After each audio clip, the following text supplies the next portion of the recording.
Welcome back to our Busting Addiction and Its Myths podcast.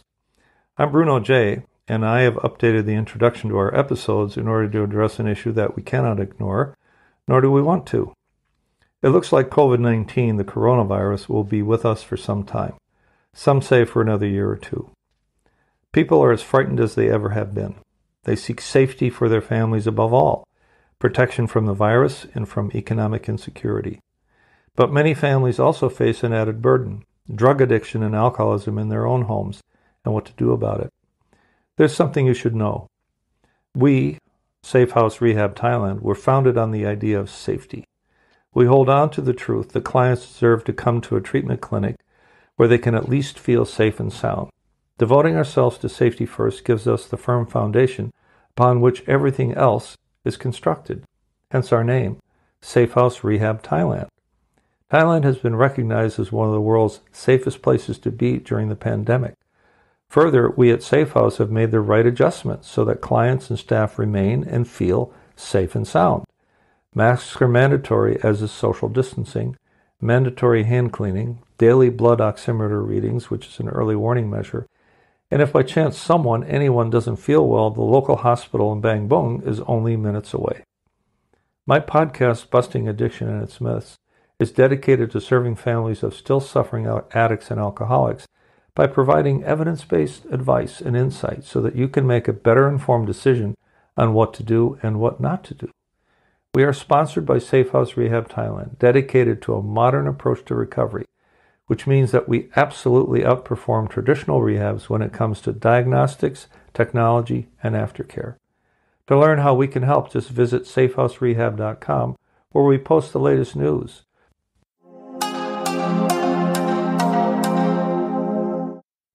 Hi, this is Bruno J. again, and welcome to episode 8 of season 5 of my podcast, Busting Addiction and Its Myths. This episode is dedicated to answering the question, what does success look like, and how do you get there? First, I want to let you know that this podcast is sponsored by SafeHouse Rehab Thailand, the premier drug and alcohol rehab dedicated to enhancing the art and science of recovery.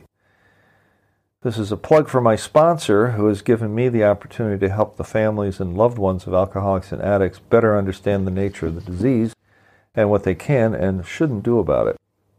We say in our podcast and blog that our primary goal is to help you make an informed decision at this critical stage of your life.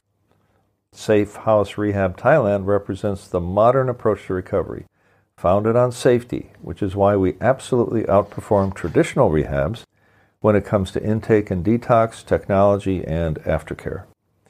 To learn more, please visit safehouserehab.com or email us at info@safehouserehab.com. We'd love to hear from you about our podcast or anything else that might be on your mind. If your loved one is an active or recovering addict or alcoholic, you are likely struggling with answers to your many questions as to how to help get your loved one clean and sober. You might have even heard or read that you are essentially powerless over the trajectory of his or her disease, and that news can be disheartening. It's also essentially true, with the rare exception of a successful intervention, but even that success is qualified by how sincerely the addict follows through on his commitment to a lifetime of recovery. So in answer to an oft-asked question, what is your rehab success rate, we ask you to pause and ask exactly what is meant by success rate. First, most rehabs will quote a completion of treatment rate as a sign of success, and there's really nothing wrong with that so long as it's fairly and accurately reported. And most rehabs will report in the 90th percentile anyway. The success rate question is really a trick question, as if the rehab is responsible for everything the addict does after he leaves treatment. So here's a better question. What is the rehab doing to give the discharged client the advice, the tools, and the follow-up care that will enable the client on his own, to embark on building and implementing his own recovery? For example, our aftercare program, which we call We Care, includes a full kit of customized tools, such as advanced contact with 12-step groups in the client's hometown, scheduled follow-up sessions using Zoom, Skype, or other platforms, and advice for parents, among others. The point is this. The client must assume personal responsibility for his sobriety program and must hold himself accountable. One of the 12 spokes on our wheel of recovery, for example, speaks to the need to avoid triggers such as your old using friends, which you will discover, with rare exceptions, are not really your friends, just using buddies. You need to make that distinction, and you need to take that action. What is the responsibility of the rehab is to give every client the best possible chance of getting clean and sober in short order, and in that short 30, 60, 90-day stay, or perhaps longer, learning how to stay clean and sober for life. So what do you think it takes to get and stay clean and sober for your entire life, or for the entire life of an addict or an alcoholic? Do you think it requires a vow to stay clean and sober for the rest of my life? Exactly the opposite. The only way to achieve a lifetime sobriety is to do it one day at a time. Sounds like a cliche, but it really isn't. This idea is rather sophisticated, as it reflects an existential truth in that the future does not really exist except as an idea. Therefore, the burden of forever disappears, and the only thing one needs to do is to stay clean and sober today, because you only get today anyway. This is what I tell the guys that I sponsor in AA. You can stay sober forever if you stay sober today. You know why? And they go, why, boss? Because, Buster, it's always today. Eckhart Tolle became world famous over a simple idea: the power of now. Over and over, he talks about the liberating power of the now, about how being fully present is the greatest gift you can give the world, the ones you love, and yourself. So ultimately, being fully present in sober life is the most worthy goal, and when it does take place, the recovering person will experience the full measure of joy and freedom she has sought all along. Here's another myth I want to bust: that the life of a recovering person is one of controlling his urges and being uptight and watchful and so on. That one has to turn one's back on fun, and that, I quote, can't have any fun without getting high.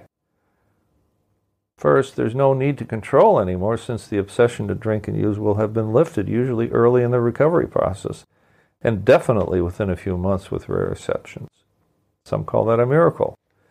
Some see it as an awakening to the truth that drinking and using are a violation of one's innermost and most precious self. However you wish to explain that, every sober person who has practiced the principles of recovery, usually in the context of a 12-step program, but not always, and that's okay. We can only speak for the success and the steps required in a 12-step sobriety program. The person who has reported to you that they have practiced these principles, they'll tell you they don't even think about using or having any desire to use alcohol or drugs 99% of the time. So there's a difference between having the thought and having the thought turn into a craving. The recovering people I know, those with years of sobriety, report that they, as I do, have thoughts once in a while like, gee, that beer looks nice and cold. But the craving to actually act on the thought is most rare. I've had those thoughts a few times a year, and dreams of drinking, the meaning of which I'll discuss at some point. But only once in 27 years have I had a serious desire, which took about 30 seconds to pass after I thought about the consequences and asked for help from on high. I knew better. Does that remind you of the saying, you shall know the truth and it shall set you free? One of the promises in sobriety is that we shall know a new freedom and a new happiness. Imagine a program of discipline promising freedom. That's one of the most contrary ideas I had ever heard. One never equates discipline with freedom. But if we do what you're asked to do, then we are freed of the obsession to drink and use, guaranteed, which is why it's stated as a promise. It's a conditional promise. It says if we work for them, but it is a promise, and promises do come true if we do what we're supposed to do. One never equates victory with surrender either. Such are the paradoxes. It is ultimately only by surrendering our will to this, to fight this on our own, through the admission of our own personal powerlessness, that we will achieve victory over alcohol and drugs, if only one day at a time. You can challenge these concepts all you like. Of course, I only report my observations and the common experience of those who have recovered their sanity and rightful place in society. And I've been around now for 27 years. What are the hidden gems in all of this? What were the few things that sparked a revolution in achieving success and sobering up alcoholics? Started in 1935. Please understand that AA does not claim to have all the answers. That's brilliant in its own right. We only say This is what happened to us. Would you care to join us? All of this can be summed up in 3 short sentences, I make comments after that. So the first one is trust God. And by that we mean any higher power of your understanding, whether it's the group or Buddha, traditional Christian God, God with a small g, any of those things. The brilliance of it is that we choose our own conception of a higher power. This is a big, big fence. Number 2, clean house, which means get honest, make your amends, admit your faults, and make your reparations on the basis of a list of people that you believe you've harmed, and you go to every one of them and look them in the eye and hold yourself accountable without beating yourself up either. Number 3 is help others. This is absolutely the key to long-term sobriety. Allow me to explain why number 3, this last one of helping others, is so important. And it's critical, in fact. It's just not a nice idea. It's a critical idea. It's a beautiful idea. One of the defining characteristics of addicts is their extreme self-centeredness. If all you ever think about is where to get the next hit or high or drink, there's not too much room for anyone else, is there? If you are consumed by meeting your own needs above anyone else's, do you even give the other person's needs a thought? If you are given to lie, to cheat, to steal in order to get what you want, then what good does it do to be held accountable? It's always somebody else's fault, right?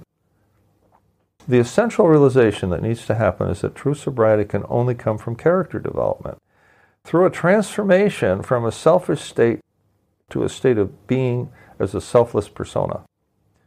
That's the obvious but also hidden in plain view truth of the whole thing. It is rarely ever seen that way by outside observers. Quite a different story on the inside of what we call the rooms of AA. There are 2 main purposes to an Alcoholics Anonymous AA meeting. It's so simple. That's the problem. It's too simple maybe for some people because they're looking for a secret when there isn't one. To stay sober and to help another alcoholic achieve sobriety. Done. For without the second, without helping another alcoholic achieve sobriety, we cannot have the first. For someone who was there when I came staggering in, now it's my turn to pay back the gift that was freely given me, to do righteous work, maybe even save a life. Imagine that! I shall have more to say about a truly joyous and inspired life of sobriety in the next episode of my podcast. In the meantime, this is what we covered today. 1. A success rate for a rehab is a misnomer because almost all success in staying clean and sober relies on the client's owning his or her own recovery after treatment. 2. We at SafeHouse recognize the responsibility that we have for giving our clients the best possible chance of long-term success. That's why we provide all clients with a suite of customized tools and assistance through our We Care aftercare program. 3. 1 day at a time speaks to a deep truth. It means that we can achieve sobriety, victory over addiction for the long term, but we can only do it 1 day at a time. It keeps us focused on the only day that really matters, the only day that exists, and that's today. 4. There are paradoxes we never thought about before recovery, that there's victory and surrender when we were always taught to fight, and that there's liberation and discipline when we thought that discipline meant constraint. 5. Helping other alcoholics and addicts stay clean and sober is what we call the magnificent reality of our fellowship. In so doing, we overcome the intrinsic selfishness that characterizes us as sick people, undergoing now an essential healing experience nonetheless.